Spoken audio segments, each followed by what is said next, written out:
तो नाई के जाने के लिए लोग मन तो बना लेते हैं, लेकिन प्लान वो कोई नहीं बनाता।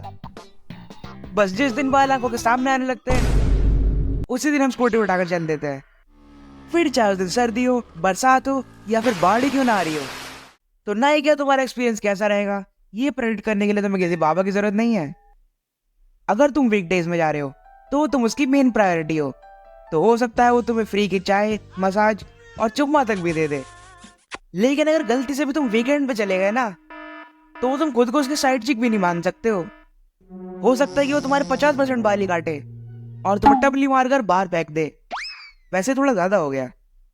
एक बार को अपनी गर्लफ्रेंड को धोखा दे देना, लेकिन कभी अपने बार्बर को धोखा मत देना, क्योंकि शायद तुम्हारी गर्लफ्रेंड चीटिंग ना पकड़ पाए, लेकिन तुम्हारा बार्बर देखते ही समझ जाएगा। अब तू गया बेटा, अब तू गया देख। एक तो सारे नाइयों की दुकान शायद से एक ही मिस्त्री बनाता है, क्योंकि इनकी दुकान तुम्हें कभी परफेक्ट चौखंटी नहीं मिलेगी। ट्रेपीजियम तो जैसे इनका ट्रेडमार्क है। फिर 2 शीशे आगे और 2 शीशे पीछे, जैसे यहाँ पे वो इंसेप्शन चल रही हो। और एक पतली सी टेबल होगी जिस पे तुम्हें गलती से भी नहीं बैठना है, क्योंकि अगर वहां तुम बैठे तो तुम्हारी नाक और बार का पिछवाड़ा पक्का टच करेगा। लेकिन हो सकता है कि तुम्हें इससे प्रॉब्लम ना भी हो। और वहां एक टीवी होगा जिसमें पता नहीं ऐसा क्या जादू होता है, सड़ी से सड़ी पिक्चर पे शॉशैंक रिडेम्पशन लगती है।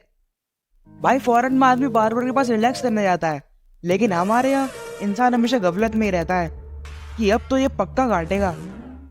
वैसे मुझे लगता है बार्बर लोगों को जादू वादू भी आता है, क्योंकि तुम कितना भी सोच कर जाओ कि ये हेयर स्टाइल करूंगा या वो हेयर स्टाइल करूंगा, लेकिन वहां जाकर तुम्हारे मुंह पर ताला लगना पक्का है।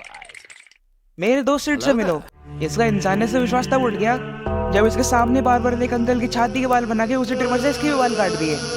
और ऑफ कोर्स ये कुछ बोल नहीं पाया, क्योंकि बार्बर लोगों को तो जादू वादू आता है ना। वैसे आई कन्फेस, ये सिड की कहानी नहीं, मेरी कहानी है। लगता है मैं इन शीशों के इंसेप्शन में फंसा हुआ हूँ। एक तो पता नहीं हमारे पेरेंट्स का से क्यों लगता है कि हम नाई को बस पैसे दे के आ जाते हैं। Bye, have a great time. अगर हमें गंजे देखने का इतना ही शौक है तो नाना की दवाई बंद करा दो ना।